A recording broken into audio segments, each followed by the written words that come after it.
Hi everyone, welcome back to our channel. In today's video, I'm going to show you how to remove background in the Pixlr app. It is a very simple process, so let's dive right in. Find the Pixlr app, now open it. Then choose one photo that you want to edit and remove the background of. Then here you can find the option of AI tools, now tap on it. Here you can find the option of remove background, go ahead and select it. Now wait for a few seconds. The app is removing the background.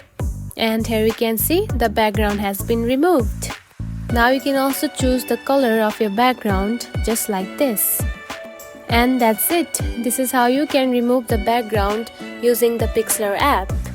It is a very easy process, right? Now enjoy editing. If you found this video helpful, don't forget to like and subscribe for more tips.